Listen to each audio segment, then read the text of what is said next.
This week's episode of the award-winning Here For It podcast is brought to you by Dope Fiends. It's because Beyonce, I now know the struggle of a dope fiend in being in complete DTs and misunderstanding, being lost in the world. I'm constantly checking for this new album. We were hoping it was going to happen before the tour. There's like some speculation that it might happen like as the tour goes on tomorrow at 3 p.m. Eastern Standard Time. And I've scratched skin off of my flesh waiting on this album. You got me out here like a dope fiend, sis. I don't appreciate it. This album anxiety is no fucking joke.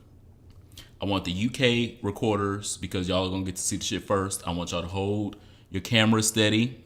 Please. And if you are recording with a device older than 2 years old, do not upload it to the internet. Let somebody else do that. Turn it this way. What this way called? No. The vertical, the horizontal. I want to see this in 1080p. I need this in 4D. I need a 4D IMAX experience. So if you don't have a device capable of that, just hold your recordings to yourself. You know, enjoy the performance and being there in person. Some of us didn't get to see that yet. So please hold your camera steady. The gag is, I was like, you said dope fiends, and I was like, this better turn around and be Beyonce related. Oh, and I just held on. And Beyonce came right on through. Shout out. Because they had an 18-wheeler, it said OTR2 official merchandise, and the caption said, bitch, it better be an album. It better be a whole bunch of motherfucking albums in there. Got a new album in there. At least some goddamn Formation World Tour DVDs. Or at least some of those Letterman jackets from Coachella on sale, since she can sell all of them, hopefully. Well, I'm sure Beyonce tour merchandise sold out, so I'm just holding out hope. Mine on layaway. All right. My name is Ronald Matters. Follow me on the internet at Ronald Matters, and of course, ronaldmatters.com. I am the Superman, TheeSupaman. You can follow me on anything you can follow any nigga on. I am AKA the Whole Master, HOLE. BKA the only top in the House of Evangelista. Our icebreaker this week is what's your MyVidster username? That's not our icebreaker this week. Our icebreaker this week actually is Pride inspired because this is Pride Month, and even though the White House for the second year in a row has ignored the fact that Pride Month exists, we will be extra gay on this here goddamn episode. Hello. We will be especially gay in spite of the ignoral of... Not the ignoral. The executive... It is fucking now. The bitches ignored us. The ignoral. Okay. Yeah. Look, Google it. Big crowds. Name 3 things that you like about tops and 3 things that you like about bottoms. 3 things I like about tops. We're talking about strict tops or verse tops. Here we go. You know, you only fuck verse tops, so I guess that's all you know. I like masculine men's feet. I'm also about to assert masculinity and femininity. Femininity. Okay. Hashtag add words femininity to tops and bottoms. I like masculine men's feet. Let's see. Also, for the body type of man that I like, I really like the body type of what I perceive to be a top. Blessed in a lot of the different areas. You've been catfished before, though, so. Oh, child, I've been blessed. I've been catfished this week. Well, last week, because it's a new week. It was, okay. And the third thing is...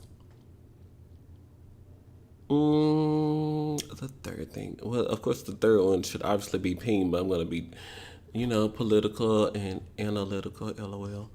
And say, let's see, beards. Let's go with beards. Bottoms don't have beards. This is the masculinity and femininity being problematic, and I can accept that. Quite. Because I'm sitting here with full around the world around my face, so here we go. Oh, that's what that is? It's called a strap. It's called the strap. A chin strap? A chin strap, yeah. I like. It's like beard in training. I like, yeah. Hold on to men's beards while they in missionary. And what about your sisters? My sisters, I love that we're fearless because first of all, you see the meme that shout out to trans girls and femme girls because mass tops ain't never did nothing for us. So shout out to us because our personality is just wild, out there, refusing to settle, including myself. And shout out to the arches in our backs because woo, we can make or break a man's day with that arch in their back. And he'd be like, ooh, I was gonna go home, but I feel like I should go over there after work. Confirm. So shout out to my sisters with the arches in their backs. Confirm. And the third one is shout out to all the hours we spend in the bathroom. Oh Lord. Amen. Because rest in peace to those toilets. Dushing, Jesus. fleeting, and Imodiums, and Oh wow. trying to do some Pepto right quick to get it all out or whatever they use. Oh no. I don't know what they use to get. I feel like that's wrong. What do you need to use when you need to get it all out? I don't know. A suppository when we need to get it all out and then do it in Imodium. Child, we got 30 minutes and the water still ain't clear. We figured it out. Shout out to us for that. Amen. 3 things I like about tops. The ones that stay out my inbox, that would be amazing. That's 1. 2, I like that they diversify the environment because sometimes people think of gay men as just feminine and just makeup wearing and wig wearing types. Like yourself. Okay. Sure. 3, I like to watch other tops fuck sometimes. Oh, wow. Especially if they got like a good stroke and, and they sexy while they're doing it. Oh, yeah. Yeah, that's something I like about other tops. Bottoms. The list. I love a pretty hole. Oh, Lord, the girls, let me send you whole pics now. You better they already just are. it. As in being the whole master, I love a pretty hole. Amen. I love, I guess the commitment because it takes a lot of goddamn commitment to say, I'm a bottom and I love this and I don't give a fuck who cares or who hates about it. Any of that. The physical act or both. Okay. Definitely the bottoms that are pro bottoming and want it to not be a bad word. I love those type of bottoms. I love bottoms who look like tops. Okay, here we go. That's 3. All right. So, but why they gotta look like tops though? Because it's confusing. It's confusing because you look at them and you think, that's a top. Ugh. We ain't even gonna match. I don't even know. I shouldn't even speak to that nigga. And they be like, I love dick. What? I just look like this. I love dick though. Okay. I love that. Probably. That's the opposite of catfishing. That's gold fishing. You found gold. Okay. Amen. Today's words of the day. There are 2 words of the day. WERD. Pride words. Month. Feckless and pegging. Oh Lord, shout out to Fakeless. I'm gonna get there. So pegging, for those of you in the audience that don't know what pegging is when someone is using something other than a penis to have sex with a man, particularly in his ass. That is going to become more relevant throughout the episode. A dildo, a strap on. Yeah, more than likely a strap on because a dildo is more like. I mean, I guess you could be pegging someone with a dildo, but pegging. If it's in the ass and it ain't a real penis, it sounds like, oh my gosh, smooth. Or come closer. I don't know. There's a niche for that. I don't know. I'm confused. There's a niche. Feckless, lacking initiative or strength of character, and or irresponsible. Feckless, also going to come up here in the episode. Okay, but okay, all right. I want to define those words before we use those words so people would know why. That's not in my vocabulary, but okay. It's very much on the front tongue of the country right now. Hot topics. I'm scared. Trump meets the rump was a classic read. I'm only gonna spend like 10 seconds on this because it really don't move nothing. Because when Kim Kardashian went to the White House, she really didn't move nothing. She pretended to be going there to talk about criminal justice reform. Mm-hmm. They get no criminal justice reform done. No announcements have been made. Just took a selfie with the president, and the New York Post got that ass together on their front page and said the Trump meets rump. Obviously, all the conservatives were up in arms and said, "Oh my God, why would you objectify a woman like that?" I was like, "What? This is Kim Kardashian, the objectifier in chief? What do you mean, objectify her?" So I thought it was a classic read. I love the read, and keep them coming because it was a publicity stunt. And then there were people that Trump talked to afterwards that were saying that he only met with her because of Kanye's current semi-endorsement, semi-like, semi-love, all that bullshit that he was doing. He to wore get a MAGA hat, make America great again. right, and to get more appeal to black voters. And I'm like, if you're trying to appeal to black voters, talking to Kim Kardashian and Kanye West is not it. That's not it. That's not it. You need a new strategy, bruh. Shout out to his strategist. Or lack thereof. Making all that money. So the next biggest story in Hot Topics was Samantha Bee called Ivanka Trump a feckless cunt. Yeah. She was ran through the mill because Roseanne Barr just got fired for saying something off the cuff and racist, whereas Samantha Bee said something absolutely true and correct of Ivanka Trump. And I don't think that she should have apologized. I thought that this was a really big story because the story that she was talking about in regards to Ivanka Trump was the tearing apart of children from parents as the parents were arrested by ICE agents and taken out of this country, and the kids are left here to fend for themselves or be put in the system. We will put them in great adoption for homes and put them in great so-and-so. Like, I was like, all these surrogates for Donald Trump were coming out saying like they were going to put these kids in adoption. Why would you do that when the what they've been doing so far is like taking the whole family, putting them back out of the country instead of just putting the parents out and keeping the kid. I mean, like, child, there's still more U.S. tax dollars that we're going to have to spend, but y'all want us to have military parades, so this is why we're not going to have the money for the military parade. That as well, yes. I love Samantha Bee's commentary. I think that she was absolutely correct. I just wish that she would not have apologized. I wish that she would have stuck to her guns. So while all that was going on, Ivanka Trump posted a picture on Twitter of her son talking about like her pride and joy or her number one something. And Samantha Bee said like that was very it was a cute photo but the wrong time to post it, especially when the news right now was about the Trump administration deporting mothers because from their children. If Ivanka Trump put herself in the same position, i.e. feckless, because she didn't put herself in the same position, she couldn't see the country taking her away and sending her to Slovenia and leaving her son here without a parent. She couldn't. Makes no sense at all. So she is feckless and she is a cunt. So I stick by that, even if Samantha Bee doesn't. I understand Samantha Bee did. Well, she apologized for saying it, but that doesn't mean that she took it back. What she said, she's like, I apologize if it offended anyone. And then CBS said that it came out and TBS said that it was a abhorrent statement and things like that. She shouldn't have said that. Yeah, I mean, from a class of people that don't apologize for shit when they are wrong. I don't think that Samantha Bee should have even apologized. I think she really should have just stuck to her guns and said, "I said what I said, and it ain't changing." All right now. The gay PSA this week is gay rights are civil rights, and until more of them are afforded to gay people, we don't have full civil rights in this country. And by that, I will go into the next biggest story.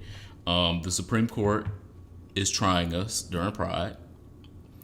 They waited to Pride. Bitch, y'all could have came out with this in April. Yeah, well, a lot of historic decisions come down in June, including they wait to the end. The marriage equality that happened a couple years ago, and we were all real gay and proud in the streets. And so they apparently have forgotten that and said, well, we can take a little bit of liberty with those rights this month. And I'm just not here for it. We've talked about the case on the show a couple episodes last week, where the bakers were allowed. Well, one baker in particularly was allowed to not serve a gay couple because it was his art. No, he said he don't make wedding cakes for same sex couples. Then when he got to the Supreme Court, he claimed it was art. Yeah. Bitch, that ain't what you said at first.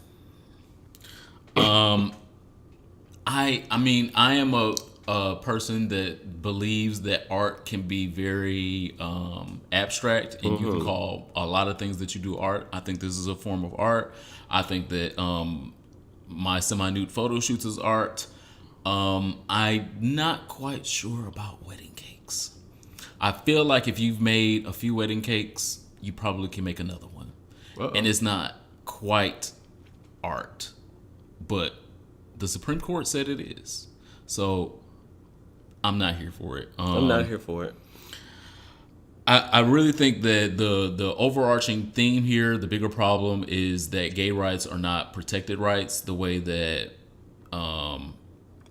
women's rights are, the way that minorities' rights are, as far as, you know, black people, brown people, things like that. Those rights are very protected. And if this case were to go to the Supreme Court and it was about a black couple or a brown couple or a Jewish couple, this would have ended a whole lot differently. But gay is looked at as other and is not as protected as some of those other classes.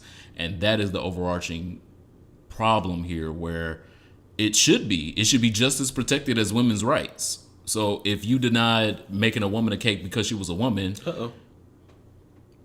you would be sued for that. Mm-hmm. If you denied a black couple for making a wedding cake for them because they were black, you would be sued for that. So why is baking cakes for a gay couple not as protected as those other things? That is the overarching problem that I have with that.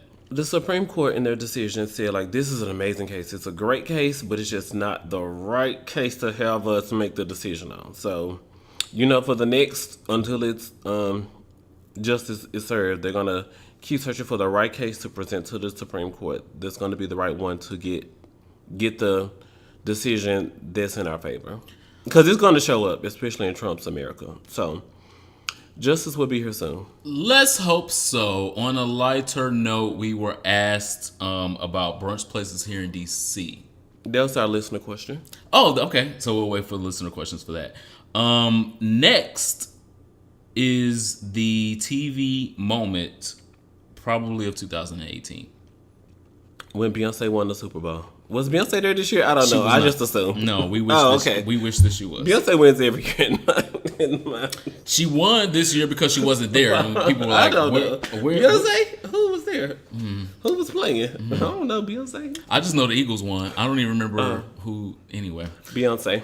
The TV moment of 2018 so far, and probably for the rest of the year, is the debut of Pose. Mm-hmm. Pose is something that we talked about probably 10 or 15 episodes ago when it was going into production, and we were excited for the visibility. Ryan Murphy's producing and writing and things. We were excited because it's a white dollar, but nervous because it's also a white voice. Oh, okay. Yeah, and I was still nervous all the way up until like the first 3 minutes into the show, and I was like, what are y'all going to do? I feel a lot more comforted that Janet Mock was a writer on the show and then developed into a producer on the show, which is why I think that we got the quality of show that we did get from Pose. Pose was something that we have been looking for as far as representation on TV for a long motherfucking time. And to finally get it is so rewarding. I'm so excited to see this. I'm going to watch every episode. Okay. Every episode with bated breath. And I think that you guys should too. If you have not seen Pose yet, go check it out. It's on FX. The first episode is free on iTunes. It's also an hour and a half, so clear your schedule a little bit. But it is worth every fucking minute. The soundtrack. That part. The reference to HIV and AIDS in the early 80s is what caught me. Like I was arrested. I I wasn't expecting it. I think that it's absolutely correct. It should be in that place. But I didn't think the TV was ready to do that, like on the level of Philadelphia. And Philadelphia, the movie from early 1990s, portrayed it as such a visceral and real thing, but only for a certain type of person, the yuppie white guy type. And this finally portrayed what the HIV and AIDS epidemic in the early to mid 80s was for Black and brown LGBT people, the most affected by the disease. I was excited about it. Shout out to Pray Tell, portrayed by Billy Porter, who had told her, what was her name? It was Rodriguez. I forget her first name. The house of Evangelista, the mother of the house. Blanca. She had been diagnosed with HIV, and he told her, girl, okay, you've been diagnosed, but you're not dead yet, honey. Get up and keep on living. I lived for Pray Tell for telling her that. I lived for Electra when she was telling, who would become Miss Evangelista, Mother Evangelista, that she could never, and she could go into the outside and in daylight and be served like a real fish at Bergdorf's. I got my life. And shout out to the young man who father had put him out, and when the mother came home, she was like, what? You brought this gay stuff in my house, and left him out there on the curb, who's played by a trans model, I can't remember that person's name right now, but just the whole thing, everything. It was very transpositive. Amazing.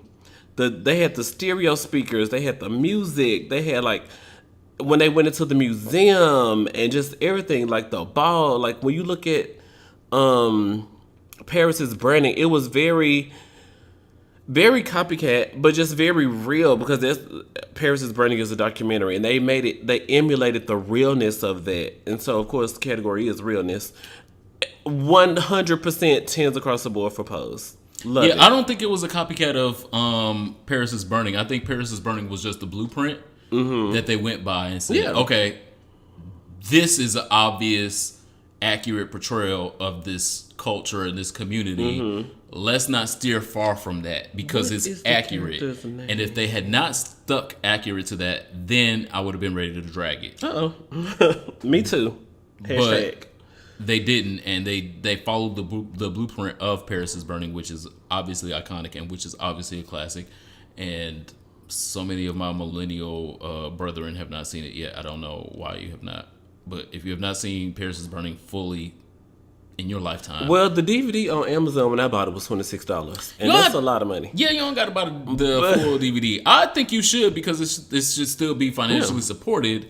But there are plenty of places to watch it. Also, one more thing. Shout out to Mother Evangelista for walking into that dance school and having her new child's back. She's like, ma'am, you need to see my son turn this party. I know she, and like her going to the school to make him get the application, then he was not as confident enough to turn it back in, but then the mother still came right on back around and got him an audition, and then he went in there and was like flubbing it at first, and then I don't think he was flipping it at all. I think he was giving it, and then he was trying to. I wanted like he was at a 5, and then typical dance words like pirouettes and scales and lines and like dance words. I was like, I wasn't really seeing any of those dance jargon words that I was looking for. But then he got into it. Personality, and he brought personality into it as he got into it. Like that's also a part of it, and so he got it together, and then they made the decision and all those things, blah, blah, blah. Yeah, we won't spoil it completely, hopefully. But, I mean, the song is it's a crescendo of a song. I want to dance with somebody. Well, first of all, music in the 80s was like a 5.5 minute song. You got all the more reason why that's the one you should dance to, because you need to see me dance. I don't want you to get like a 2-minute snapshot. I want you to see me dance full out.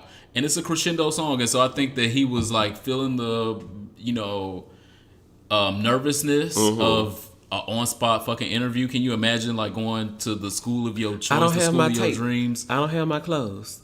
She said, here, I got it. She was like, and all he had was a fucking tape. I lived for all the tape references because I'm old, and seeing tapes again excited me. I want to find some of my old mixtapes from the old den days, but I ain't got A-side and B-side recording. So I mean, everyone resonated with his performance, and it was obviously great. Again, I think one of the better parts of the show for me was when they started touching on, obviously, because this is close to my heart, is when they started touching on the AZT. Oh, yeah. Because I saw the tragedy. There's new drugs like AZT on the market. Right. And I saw the tragedy coming. And I just, it hurts my heart because I feel like somebody on the show is going to start AZT. So many people believed it was the leading drug at the time. Yeah, it was a leading drug at the time. It had minimal research, the same thing that people try to pretend drag PrEP about, but PrEP has been in use and in research for over 15 years. Long time. So it's not the same thing. But as heartbroken as I am to see the story of AZT being brought on posed, I am excited because hopefully it will garner a discussion about PrEP, because AZT ended up killing so many people because they didn't rushed it to market. Yeah, they definitely rushed it to market, but they didn't have anything else, and so people were faced with the AIDS epidemic of people dying within 3 years. And if there's a medication that's gonna hopefully give me 4 or 5 more years longer, of course I want to take it. Ooh, the drug gave you 3, and then you start asking for 4 or 5. All right. But it didn't even give them that though. So once they started taking it 9-10 months you start wasting. They talked about wasting away. They talked about and so for the public health person in me, I'm excited and disheartened to see those moments progress, because I know they're gonna fuck up somebody on the show. Pose was so good and so real. Like they thought about everything. Absolutely, and I feel like hopefully if they go down this road, hopefully hindsight will be 20/20 for the audience that is currently watching this, and I don't want that for my life. I'd rather be on PrEP or I'd rather be abstinent. Oh Lord. So hopefully that's the only way for you, huh? That's the only way for a lot of people. It's really the only way for a lot of people. The condom war did not win. We did not win in the condom war. And obviously the condom war in the 80s might as well have not even fucking happened. So yes, I do believe that it is the best weapon that we have against HIV, and I absolutely will stand by that, especially in the face of AZT, because she cannot talk to me. Okay, we're supposed to be moving on to brighter news. She cannot talk to me. She still can't talk to me. Oh my God. The Orlando Pulse anniversary is coming up. I still want us to be proudful and happy and joyful and belligerent and all those wonderful things this month, because we deserve, but still be vigilant, because we have seen time after time after time after time after time, some of these people do repeat crimes and do copycat crimes and things of that nature. And we can defend against that by being vigilant. The Orlando Pulse shooting that happened June 12th. Yeah, June 12th, before our next episode airs. That's why I want to make sure we highlight it. Was one of the most catastrophic shootings. By a single mass shooter, it said the highest death toll.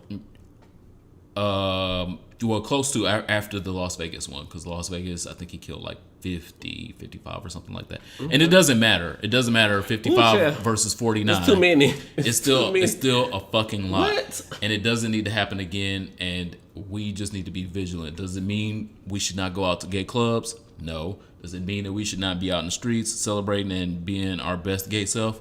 Nope. But it means that we need to be vigilant. So I will leave us with that.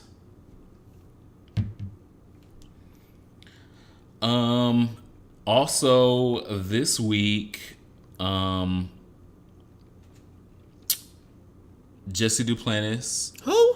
Jesse Duplantis, a world famous and renowned televangelist, pastor, Creole Cajun white man, put in the news. So he from Louisiana? How you say it? From where you from? Louisiana. Louisiana. Yeah. He put in the news that he would like a $54 million jet. And it has not made the same headlines as Creflo Dollar when he asked for one. They are both wrong. But God called him. God can call you to be up here, and God can call you to be in Tel Aviv in 30 minutes. You got to figure out how to get there. If your God is saying that to you, I'm sure he will make a way for you to get there. But the way to get there is not a $54 million jet. You jealous. I'm not. You don't understand. But I do. They're thinking on so higher I was planes. a supporter. I was a supporter of Jesse Duplantis. My mother was. Okay. Yeah. Oh yeah, definitely was. Me and my mother were supporters of Jesse Duplantis like years ago. And you know, I like his ministry. I liked his ministry. I liked a lot of things that he represented. He was, you know, the kind of black voice from a white person that we all liked and wanted. I heard he had like good music. Oh, he had great music. Okay. It's Louisiana, of course. He has a mostly black congregation and a mostly black following. But now he would like a jet. He already has a jet. He would like a bigger and faster jet that is worth $54 million. And he is believing. Amen. And asking. His faith. Steady.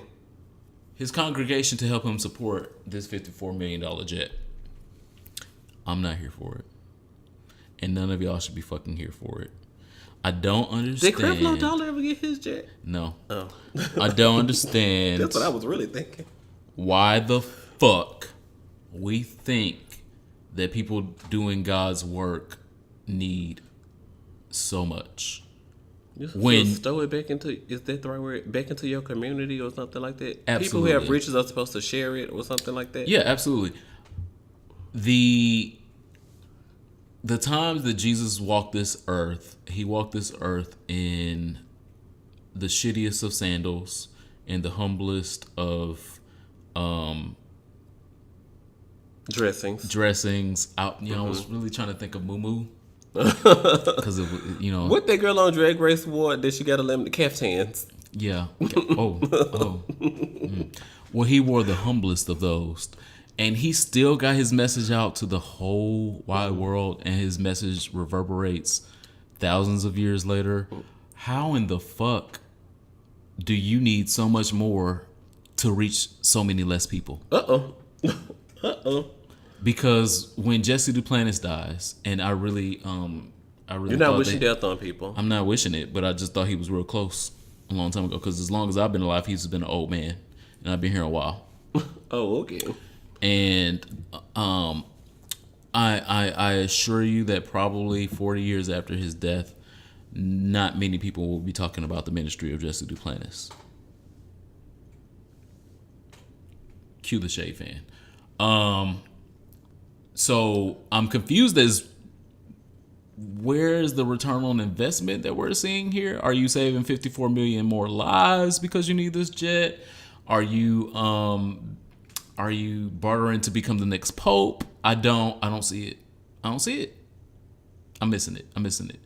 So please, if you are a supporter of Jesse Duplantis, if you are a Christian denier of they should be just as rich as, you know, rappers, and they should be just as rich as any other celebrity, please let me know in the comments why you feel like Jesse Duplantis needs a $54 million jet, because I don't know.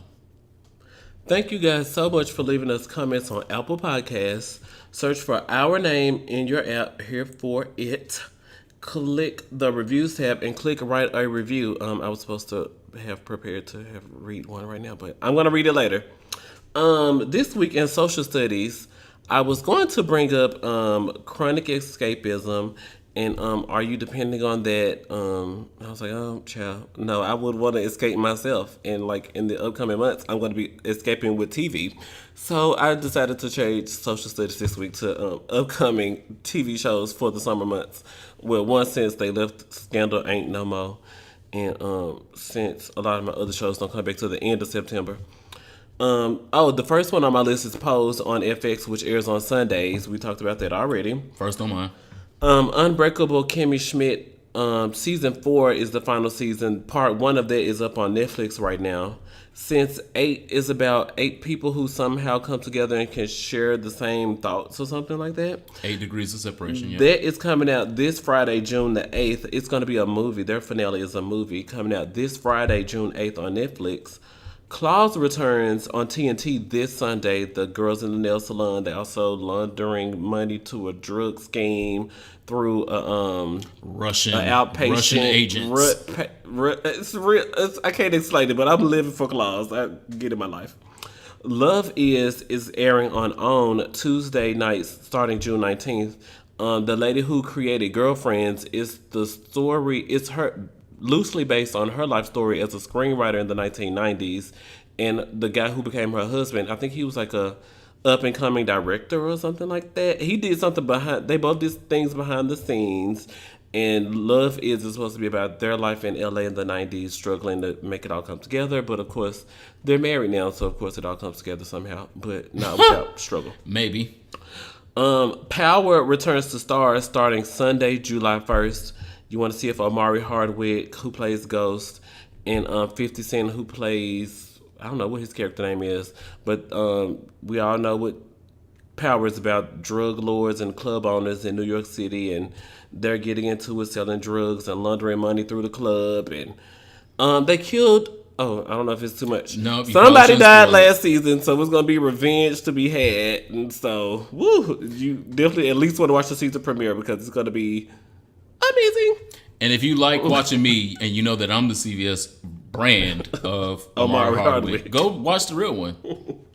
The last thing on my list is Insecure is coming back to HBO on Sunday, August 12th. So by the time we get it to Love Is Real Good, about 6 weeks, then Insecure gonna come back with Issa Rae, Herbe. Lawrence claims he has been filming any, but I heard his voice on like the season promo. So I kind of feel like they're saving him for shade, especially since so many people were Team Lawrence the season before. I don't know. So if you're Team Issa or Team Lawrence, we're going to find out on HBO August 12th.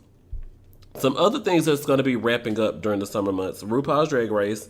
I'm Team Asia O'Hara. They're down to the top 5, so I'm sure they'll be getting that together soon. Real Housewives of Potomac. They're trying to read the Grand Dame about her taxes, and the other girl who live in Landover and don't live in Potomac, and the girls had the events on the same night, and it's about friendship. I'm liking it.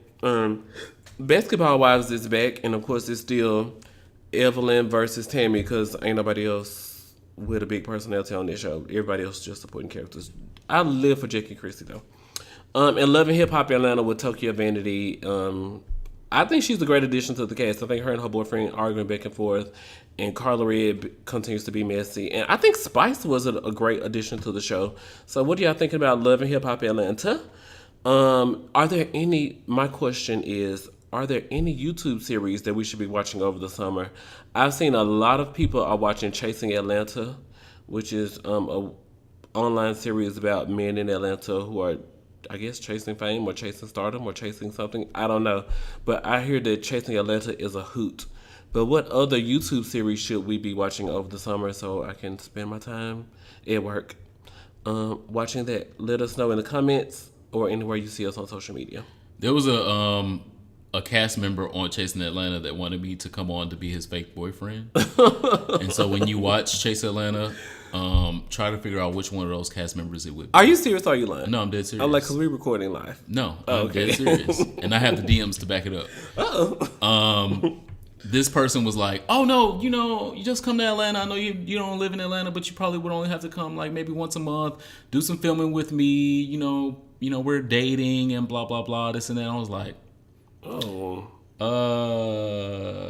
you know who I am, and I'm not about that shit. But okay, that's cute for you. So I'm excited to see maybe this person found a stand-in for me. Maybe a CVS brand of me. No. But I was aware of the show almost a year ago when they started, the talks and the production of it. And I was like, no, if I'm ever going to be on TV, it's not going to be as a rental boyfriend. That won't be it. Sexual health this week. What's going on? Yeah. Well, one, don't be a rental boyfriend. Take that as sexual health. Also, before we would like to wish a happy birthday to one of our loyal followers, subscribers, Hive members, King Willem, TT President on Instagram. He has been supporting us for almost since day one, basically.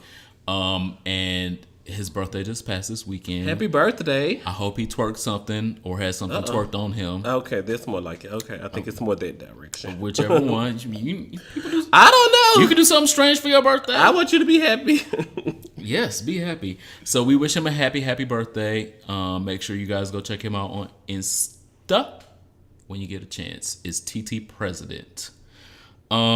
This week in sexual health, we have talked about gay rape before. What? And, oh my God. yeah, we had a whole These serious topics every week. we had a whole title episode Yeah, we did. of gay rape. Okay. And so I felt it important To follow up. You To wanna be follow one of them up. girls that just. in case you were ever in those situations. Man. So I've been a sexual assault resource counselor before, and they teach us some of these things, and I feel like it doesn't necessarily have to just be in a class. I feel like anyone can teach these things and know these things for yourself if you're ever in these situations, or for friends or close ones if they are ever in these situations. The CDC reports that 1 in 10 gay men will be raped or assaulted in their lifetimes, and that's why this is extremely important. So these are things that you can do after you've been sexually assaulted or raped to better your situation and to help you if you are ever in this situation, or if anyone you love or are near are in these situations. Number one, you can go to the hospital and not involve the police if you want. So a lot of people, they don't want to be tossed up in a whole police investigation or a whole prosecution and going to court and all of that. They want to just sometimes suffer in silence or just get better on their own, handle things by themselves. And if you want, that is an option. A lot of people don't know that is an option. You can literally go to the hospital, get treated, get tested, get your kit done, and ask that it not be reported. That is extremely important because, like, a lot of people do not come forward with rape allegations or sexual assault allegations because they're afraid it's going to be made public, and you're going to be in the middle of a whole bunch of shit. And you don't even have to be a celebrity for that same fear to happen. Like, regular people fear those same things, especially in, like, the workplace. They don't want to get fired, or in social circles, they don't want to be, outed as the person that got sexually assaulted or raped or anything like that. So know that you can go to the hospital and we will be protected if you ask to not be reported. That's number one. Number two, evidence can be collected up to 5 days after a sexual assault. Sooner the better, though. I'm sure. Yeah. Always. Yes, absolutely. Sooner the better. But up to 5 days, because a lot of times after an assault or after a rape, the guilt, shame, right? You have all that going on. A lot of times people stay to themselves or try to harm themselves within the first 24 hours after something like that happens, and you're in a place of I don't know what to do. Fault. It's never your fault. Yeah, absolutely. And most hospitals have to keep these kits up to 6 months after they've been taken. So even if you decide at the point of something has happened to you, you don't want to go to the police, you don't want to go through a whole prosecution, you don't want to have to go through all this shit is on social media or anything like that. You have up to 6 months to make the decision whether you want to take the kit to the police.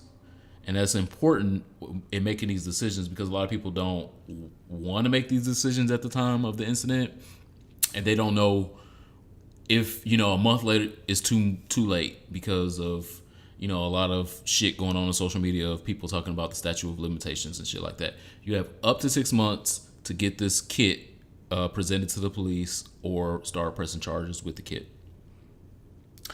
Testing for date rape drugs can happen up to 72 hours after the incident. I know a lot of people have reported before that they didn't know whether they were date raped or not. They weren't sure. Something happened. They blacked out. they feel like something might have happened. They felt extremely bad the next day.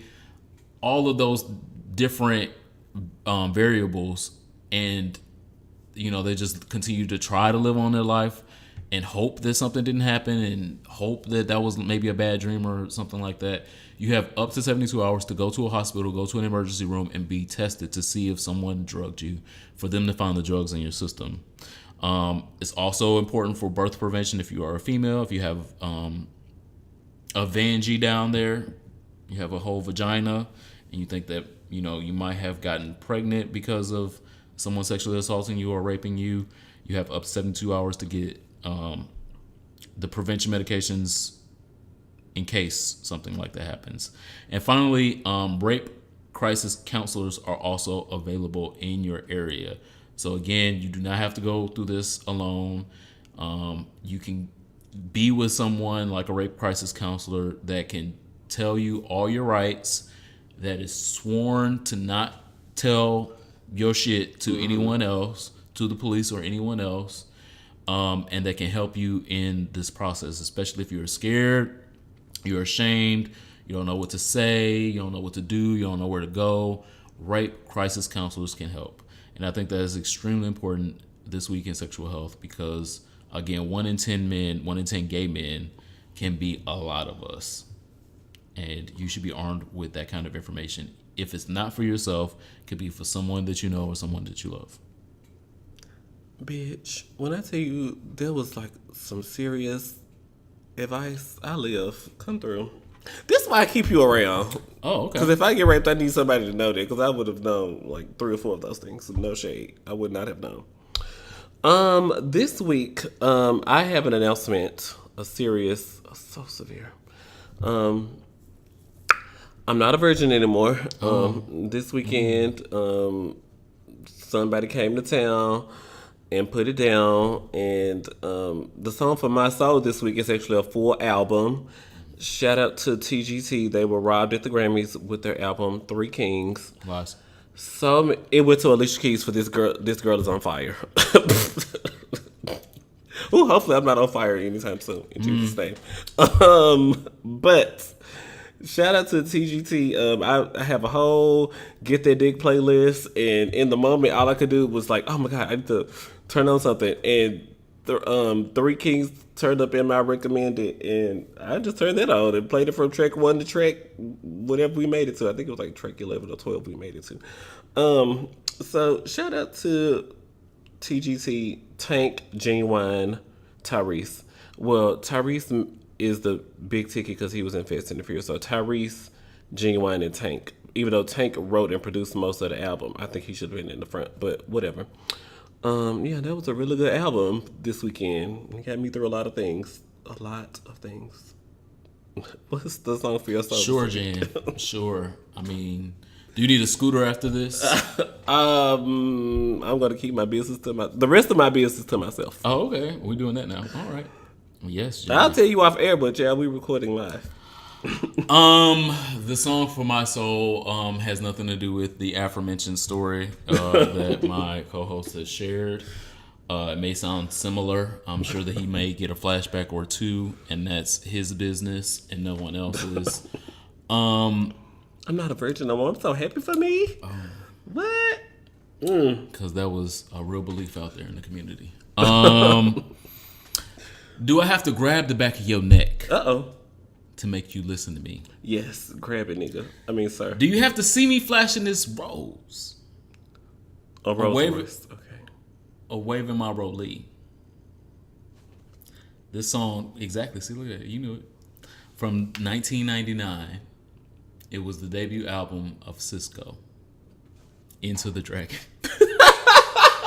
Bitch, what? The song. You judge myself. The song for my soul is "Got to Get It" because sometimes you just got to. Sometimes you just got to motherfucking get it. You got to get it, and if you have to grab the back of that nigga's neck, oh my God, you so silly, to let him know that this is not just Netflix and chill. This is about to be Netflix and dick. Oh, wow. Netflix and deal, because you about to get the deal picker. Yes, you about to get the dill pickle tonight. It's not Netflix and chill. You about to get the dick. I have no idea what you invited me over here for, but you about to get it. And so again, like What's I said, the name of this song? got to get it. Got To get it. And it was really one of my favorite songs on the album when the album came out. I played the album from front to back when it came out in 1999 because I'm old. But it still resonates. Amen. When you hear timeless. It is timeless.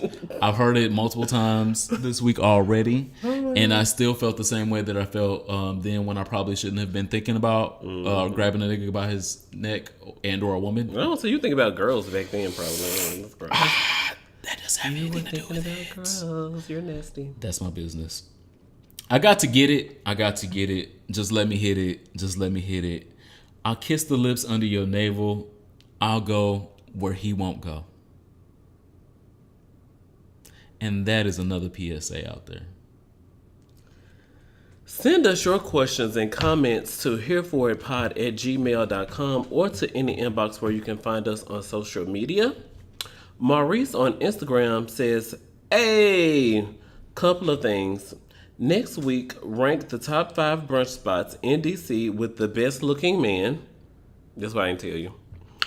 Also, I really can't wait for you guys to start doing events in the area. Love y'all like an 8-piece nugget pack at Chick-fil-A. Wrong company. But he loves us. So, Maurice on just Instagram. Go with a chicken pack from anywhere else. With barbecue sauce. Literally anywhere else.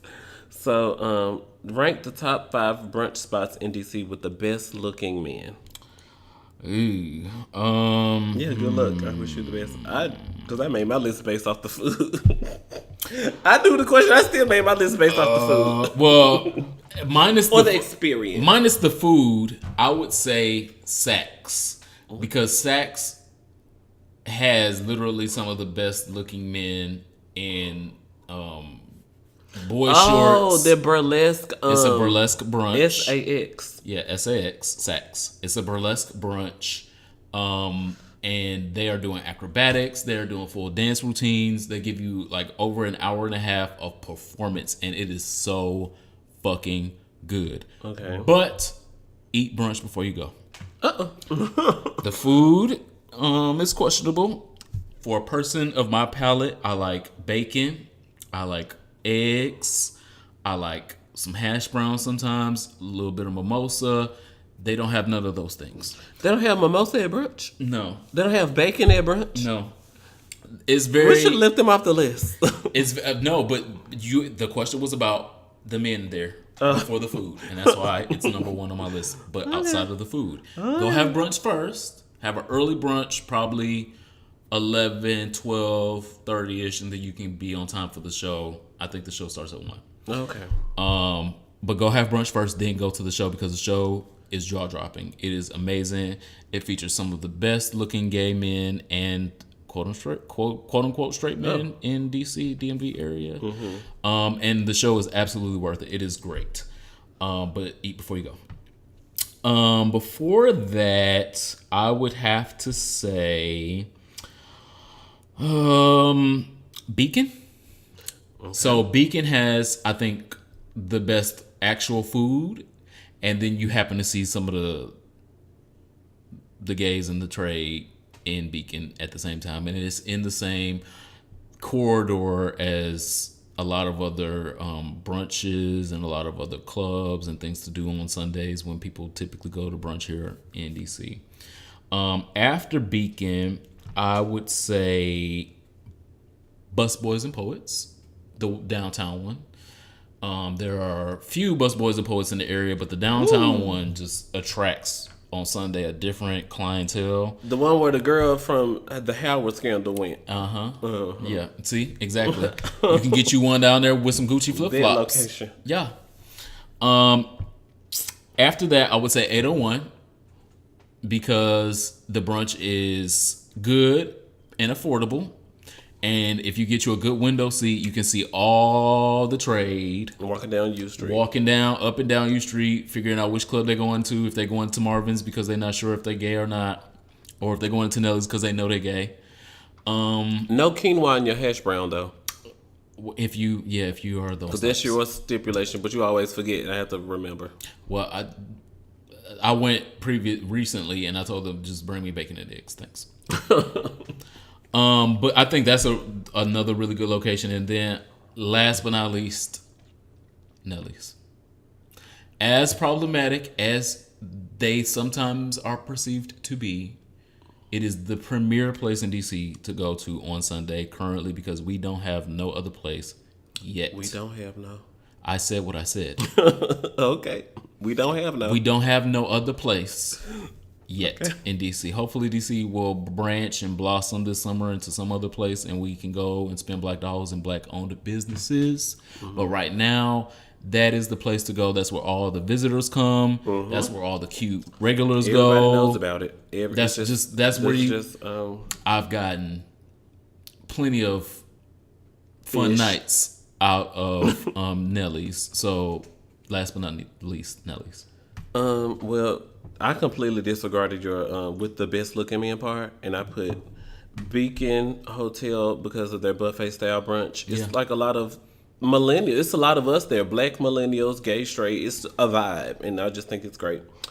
801 is close to U Street, so you can go to Nelly's if you want to just watch, because the people like to put things that don't belong in food items, and you just got to tell them no, none of that, and none of that, and none of that. Thanks. Red Rocks on H Street is another place that I've seen a lot of us congregate, Black millennials. And so I just feel like you can have a great experience there because I've seen so many of us constantly check in there. We don't continue to go there if it's not great. Martell, you went to a place called Alba Osteria? Yeah. What did they give you? I meant to ask you about that. It was okay. Mostly straight white people, but the food was cool. Oh, great. Because my last place is called The Coop in Columbia Heights. Trade had suggested it, and we went. It was an eye catcher or two there, but it's not for us by us. But it was a cute place to go, and we could talk, and the food was decent. The drink prices were nice because I didn't get a mimosa. I got something else, but that drink was kind of good, and it was $10, and that's not too bad for DC. And I felt good afterwards. So the Coop in Columbia Heights is a good place to go. Like if you want to take someone and you want to have a conversation with them, and you want it to appear to be like semi-classy, but then like semi-regular. It was really good. I liked it. I was staying in. So yeah, definitely come to DC and have brunch. Be ready to pay these brunch prices. Amen. Again, the typical brunch here does not start till 12. Some of them last until 4 p.m. A blessing and a curse. A blessing and a curse. But by and far, DC's brunch life is probably one of the best brunch lives that I've been to. New York is an extremely close second because New York just do a whole production for brunch, and that's a whole nother list.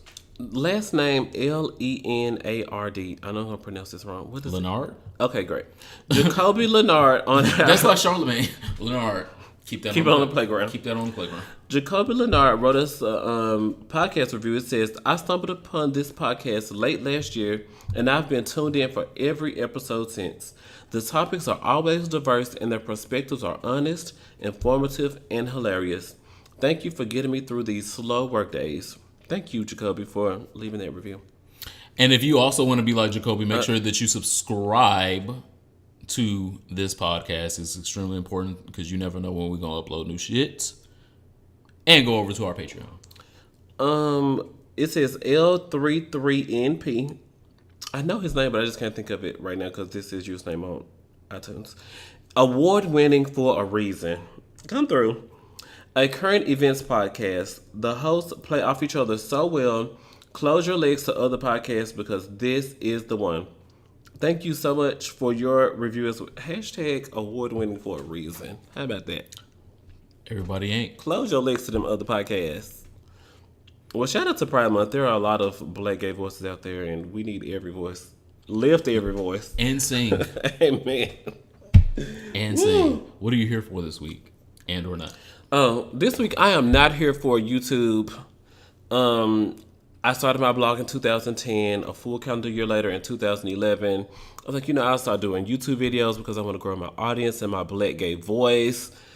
And then YouTube started being ads and sponsors and anti-gay and anti-terrorist and all this other bullshit. And right now, during LGBT Pride Month, they are doing stupid shit like running anti-gay ads in front of people's coming out stories and blaming it on their algorithm and saying that people need to submit a form to ask that this specific ad not run in front of their video. YouTube, aka Google, y'all got so many billions, would it be, of dollars. Y'all just introduced some new thing where the bot can call and make me a her appointment, but the same bot can't not run a religious freedom ad in front of my coming out story. That is ridiculous. I don't know what keywords y'all put in.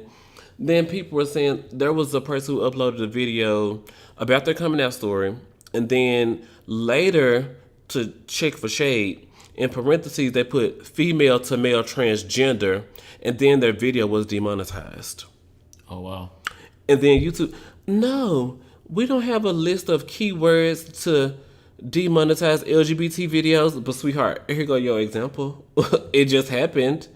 This just as soon as I put parentheses female to male transgender within the hour, my video that was previously monetized is not monetized anymore.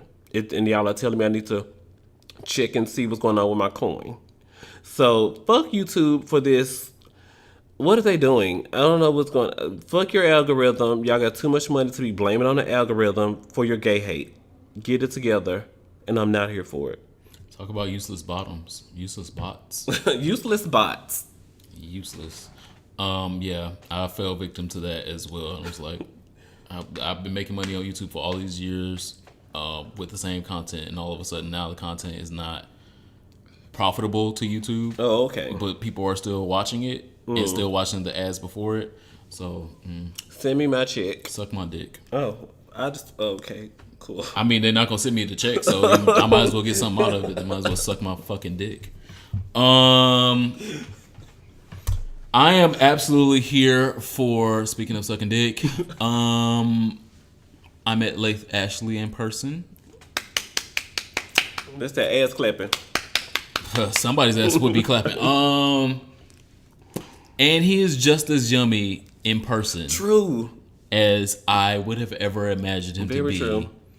And I am absolutely here for my trans brother, Laith Ashley. I prefaced earlier in the episode pegging, and what? You about to be problematic. And I would like to openly say that if there was ever a time that I would be open to being pegged, Laith Ashley has my information. That young man is scrumdiddlyumptious. Beautiful. I always knew that he was my Dominican brother. I just did not know that he would smell and taste as good as he did. If you do not know who Laith Ashley is, please Google him. Please find him on social media. He is amazing. I need to get by. Hello. Just, figure it out. Figure out why I'm here. Figure it out. Figure out why I'm here for it. Figure it out. There's a reason I'm here for this young man. I appreciate his voice. I appreciate his aesthetic, obviously. But we need more of him. Laith Ashley should not be like the one readily available trans man that you know off top of your head. Like the only go-to one.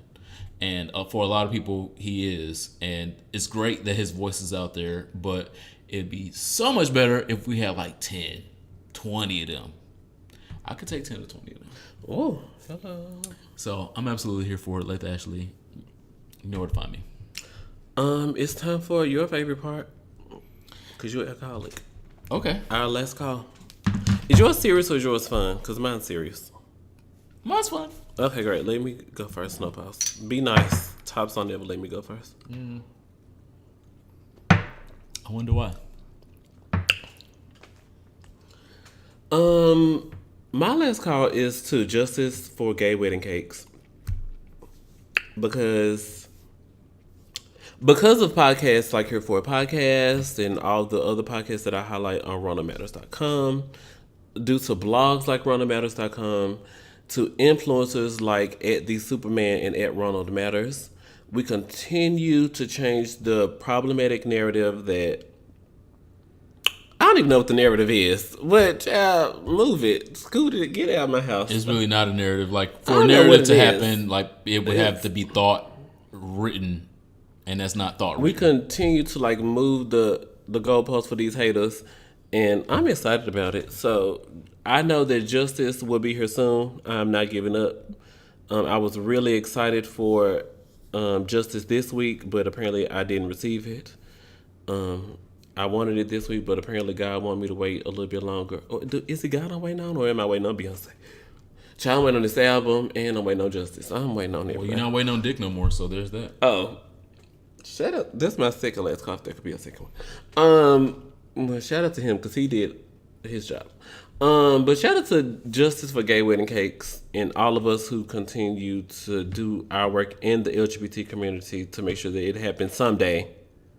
Because they gave us marriage equality, but then they're like, okay, but about that wedding though, you can't have a wedding. What? Move. That's my last call. My last call this week is to a project that has come to fruition. The book is now available on Amazon.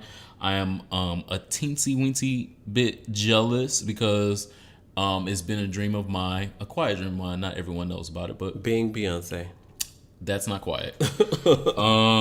I've always wanted to write a children's book for LGBT boys. I didn't know this. I know. I said quiet. But a peer of mine beat me to the punch. I still aspire to write a children's book for LGBT boys of color, especially. But his book is already out now on Amazon. I ordered my copy as soon as I saw it being published. It's called My Two Dads. It's about a boy named Jacob who was raised by two fathers. It displays a life from Jacob's point of view and also how some of his friends and families and friends and their family members are structured around him having two dads. The book helps to foster and show that different families may exist, but they all provide love. The book is by Dr. Al. It is illustrated by a friend of his as well. The book looks absolutely amazing, and as soon as I read it, I will give you guys a full review of it. But it's amazing to me that these type of books are possible because a lot of people don't think to give their kids these books. When their sons have an affinity to pink and Barbies, they just want to cast that shit out and be like, oh, you're not gonna be gay, not at my house, a la Pose, as we saw in Pose.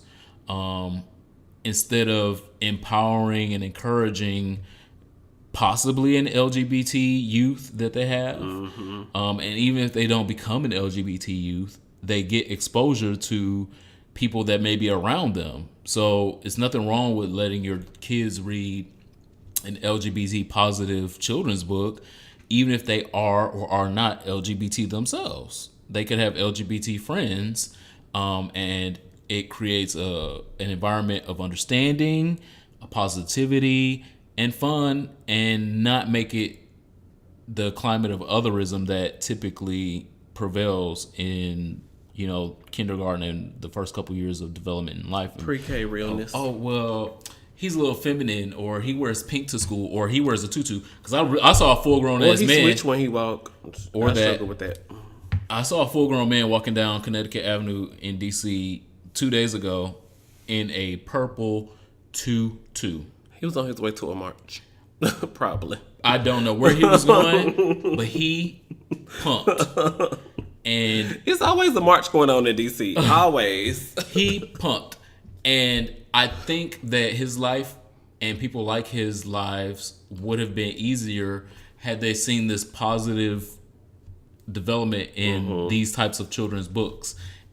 It's such a niche, but it's a great market because there are plenty of parents out there that don't know if their child is LGBT or not. And even if they're not, there's nothing wrong with them reading the LGBT book, because eventual heterosexual children read all kinds of books, and nobody's like, oh, well, you're going to become a demon because you read an R.L. Stein book. No, it's a book. You're learning, you're developing. And I applaud Dr. Al for this book. Make sure you go check it out. It is on Amazon. It is available right now. My two dads. That is my last call. That is this week's episode of Here For It Podcast. Follow the show on the internet, hereforitpod.com. Follow us on social media, Here For It Pod. Send us your questions, comments, concerns to any inbox where you can find us on the internet, and hereforitpod@gmail.com. I'm trying to show you a theme here. Here For It Pod. You can find us anywhere. My name is Ronald Matters. Follow me on the internet at Ronald Matters, another theme. And of course, ronaldmatters.com. I am the Superman, TheSupaman. And you can definitely find me apparently on MyVidster. See you next week. Bye. Bye.